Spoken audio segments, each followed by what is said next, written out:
सरफरोश हुआ करते हैं, हकीकतों के आगोश में जिया करते हैं। हमारी खामोशी को हमारी कमजोरी मत समझना। गहरे समुंदर अक्सर खामोश हुआ करते हैं। आज कुछ ऐसा ही नजारा जीडीएस के आपकी संघर्ष समिति और आप सभी जो यहाँ पधारे जीडीएस के कर्मचारी जितने भी है, आपका दोस्त काबिल तारीफ है।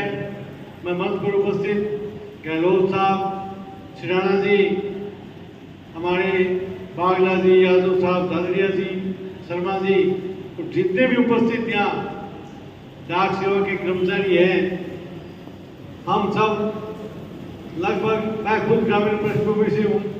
हमारे बागला जी बोल रहे थे, हमारे भाई है छोटे, इनका तो परिवार इसी डाक सेवा में सर गांव में काम करने वाला डाक का कर्मचारी बिना किसी साधन के इतनी गर्मी के अंदर, बरसात के अंदर, गांव में नालियों में जिस तरह डाकों का काम करता है, कोई पोस्ट कार्ड है, कोई मनी ऑर्डर है, जो भी जितना काम आपका कठिन है, लेकिन आपकी परेशानी देखते हुए आपकी जो दिखते हैं उस पर आज तक गौर नहीं किया गया। ये बड़ी दुख की बात है। मैं विशेषकर भारतीय जनता पार्टी जैसी पार्टी के जिलाध्यक्ष होने के नाते मैं इस बात से सहमत हूँ कि एक तरफ हमारे पार्टी के संस्थापक दीनदयाल उपाध्याय जी का ये मंत्र था कि जब तक समाज के अंतिम छोर पर बैठे व्यक्ति तक लाभ नहीं पहुंचता, तब तक देश में सही मायनों में आजादी नहीं होगी। उसी सिद्धांतों पर चलते हुए आज हमारे इस देश के प्रधानमंत्री नरेंद्र मोदी काम कर रहे हैं। उन्होंने समाज के गरीब तबके के अंतिम छोर के व्यक्ति, छोटे कर्मचारी, आपने देखा होगा जब वो वहां के मुख्यमंत्री थे, जब प्रधानमंत्री बने उनके खाते में 22 लाख रुपए थे, लेकिन उन्होंने कहा मैं ये पैसा खुद नहीं लूंगा, मेरे को कोई जरूरत नहीं है, मेरे जो कर्मचारी यहाँ दो, मेरा सहायक कर्मचारी के रूप में काम करते थे, तो मेरे रसोई में काम करते थे, रसोइये थे, उन लोगों के बच्चों के साथ के आगे एडमिशन के लिए, उन बच्चों की शादियों के लिए पैसा दे दिया जाए। समाज का कामगार वर्ग, मेहनतकश वर्ग, चाहे वो डाक का कर्मचारी है, चाहे मजदूर वर्ग है, वो इस समाज में नए निर्माण करता है, वो इस समाज की बुनियाद है। जब नींव ईंट होती है तो ऊपर के पूरे नहीं खड़ा होते। मैं आपकी बात से ऐसे सहमत हूँ। पिछले दिनों में सांसद महोदय बैठे थे, दोनों जिलों के हमारे जो सेवानिवृत्त सैनिक है उनका एक शिष्टमंडल आया था, वो 30-40 की संख्या में थे। हम कहते पुरानी तो उनको पेंशन का लाभ लेने की बात थी, या पूरे विसंख्या थी वेतन में सैनिकों के भी। मोदी जी ने बड़ा काम किया, वन रैंक वन पेंशन, लेकिन उसमें भी बड़े अधिकारियों ने क्या किया, जो मेजर रैंक से ऊपर के थे, उन्होंने नियम इस तरह बनाए, उनको तो उसमें बहुत ज्यादा फायदा हुआ, लेकिन नीचे वाले जो सामान्य सिपाही के रूप में कर्मचारी थे, फौज में सैनिक थे, उनको वो फायदा नहीं मिल पाया। हम कह देते हैं कई बार आपका दर्द न समझते हुए, डाक में कर्मचारी, डाक का आपका एक बड़ा अधिकारी भी होता है, उसको सारी सुविधाएं मिलती है, लेकिन एक नीचे का कर्मचारी जो काम करता है उसकी दिक्कत क्या है, वो जब तक उनके बीच बैठ उनकी बात नहीं सुनते तब तक पता नहीं लगता। आज आपने हालांकि श्लोक था अपना बैठने का, मैं भी एक्सीडेंटली आया हूँ। सुरेंद्र जी इसके गवाह है, विष्णु जी, मेरे कार्यक्रम अलग थे, लेकिन मेरे को इन्होंने रात निवेदन किया था, तो मैं उन कार्यक्रमों में आगे पीछे करके जो हमारे, मैं आप सबको भी निमंत्रित करना चाहूँगा। 22 जुलाई को आदरणीय अमित शाह जी, देश के गृह मंत्री, हमारे गंगानगर जिले में आ रहे हैं। हम एक बड़ी जनसभा की तैयारी में लगे हैं। एक केचिया के पास जो निर्मल सर के रोड पर धान मंडी बनी हुई है भगवानगढ़ की, उसमें एक बड़ी सभा करेंगे। आपसे भी आग्रह करूंगा कि आप भी उसमें पधारे।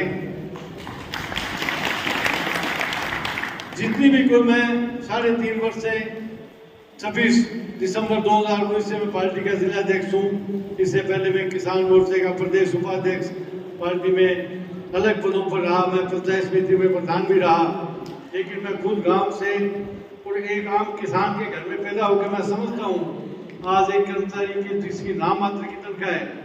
पहले हम देखते थे, मैं किसी तुलना नहीं कर रहा हूँ, लेकिन एक स्कूल के मास्टर होते थे, मेरे को एक बुजुर्ग बता रहे थे कि हमारी 6 सालों की तनख्वाह में एक राजदूत मोटरसाइकिल आता था, पहले ये हालात थी। आज एक अध्यापक की तनख्वाह भी इतनी सम्मानजनक है कि मोटरसाइकिल तो 1 महीने की तनख्वाह में अच्छा ले आता है, अच्छी क्वालिटी का। चौथे महीने में कार ला सकता है। लेकिन आपकी जो दिक्कत है, नाम मात्र का आपको जो तनख्वाह दी जा रही है, आपकी कोई सेवा की गारंटी नहीं है। कल को भगवान न करे कभी कोई घटना हो, उस कर्मचारी का भविष्य, उनके बच्चों का भविष्य अंधकार में हो जाता है। कर्मचारी के कुछ हुआ, विकलांग हुआ, किसी को और घटना हुई, ये स्वाभाविक है। कहीं कहीं कुछ हो जाता है, कई बार नहीं चाहते हुए हो जाता है। लेकिन अन्य के कर्मचारी की ऐसी बात हो तो उसकी सारी सुविधाएं मिलती है, उसके बच्चे को नौकरी के साथ साथ जितने लाभ है वो मिलते हैं। आपकी स्थायी करने की बात जायज़ है। जो कर्मचारी कहीं काम करता है उसको स्थायी होने का हक है। आप इतने वर्षों से काम कर रहे हो, मैं आपकी बात आपके नुमाइंदे के रूप में मैं आपको एक तरह से एक आपको लाना भी दूंगा कि ये आज मेरे को पहली बार आया तब ये बात पता लगी। 3.5 वर्ष से मैं हूँ, कभी चाहे सुरेंद्र जी भाई के रूप में जरूर मिले, लेकिन इन दिक्कतों के बारे में हमें कोई लिखित में पार्टी के मेमोरेंडम के रूप में हमें नहीं दिया। लेकिन फिर भी देर आए दुरुस्त है, आपने जो बात रखी है, आप जब भी चाहे, ये नेक्सा ऑर्बिट पैलेस इसके सामने भारतीय जनता पार्टी का कार्यालय है, आप जब भी कहोगे मैं आपको वहाँ उपलब्ध हूँ। आप आए, अपना शिष्टमंडल लेके आपके विस्तार से, हालांकि सांसद तो कल भी आएंगे, हमारी मीटिंग है, अगर आपने सांसद को भी ज्ञापन देना है उसके माध्यम से बात पहुँचाएंगे, चाहे आप सीधा उनको दीजिए। लेकिन मैं भारत सरकार के आपके डाक विभाग के जो मंत्री है उनसे बात भी करूंगा, मेरी पार्टी के लेटर पैड पर मेरे प्रदेश अध्यक्ष के मार्फत इस बात को भारत सरकार तक पहुंचाऊंगा। इसके साथ साथ हमेशा जी दृष्टि आ रहे हैं, हमारी लगभग मिनिस्ट्रियां होगी, राजस्थान से संबंध रखने वाले 4-5 मंत्री भी उस दिन आएंगे जो राजस्थान से संबंध करते हैं, और भी मैं आपकी भावनाओं को वहां तक भी पहुंचाऊंगा। अगर ऐसी कोई व्यवस्था हुई, उन्होंने ज्ञापन लेने का व्यवस्था रखी, तो और बहुत से संगठन ज्ञापन देते हैं, तो मैं आपको भी आमंत्रित करूंगा, आप भी उसमें आपका शिष्टमंडल रहे और आपका ज्ञापन भी पहुंचाने का मैं अपना प्रयास करूंगा। आपने बहुत अच्छा काम किया है। संघर्ष के बगैर इस दुनिया में कुछ नहीं मिलता।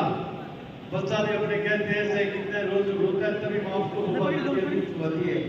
इसी तरह इसी संघर्ष में, इसी शर्त में ले लीजिए, संघर्ष इंसान के जीवन को निखारता भी है, आगे भी बढ़ाता है।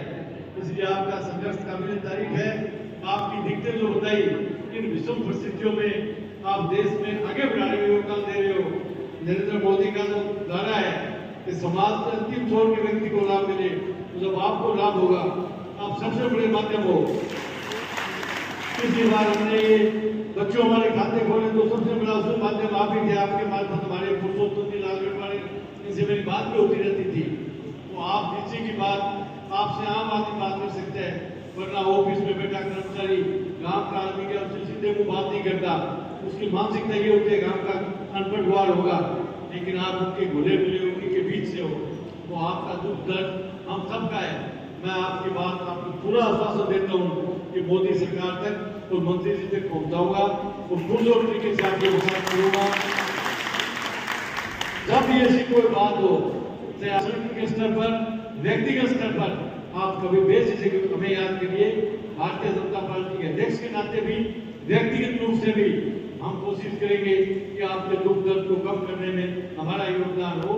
हम आपके जो भी आपके खिलाफ अन्याय हो उसमें हम आपका साथ देंगे और अन्याय को बर्दाश्त नहीं करेंगे।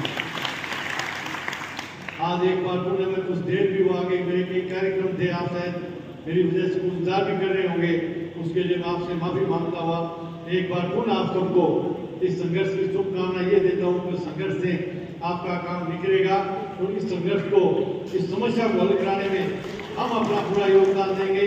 मैं जिस भी बात पहुंचाने की बात होगी, मैं पुरजोर तरीके से आपकी बात अलग से पहुंचाऊंगा और आपके शिष्टमंडल के माध्यम भी पहुंचाऊंगा। ऐसा मेरा आश्वासन आप सबको है। एक बार पुनः मैं आप सबको धन्यवाद दूंगा कि आप सबसे मेरे को मिलने का मौका दिया, आपसे मिला। धन्यवाद। जय हिंद।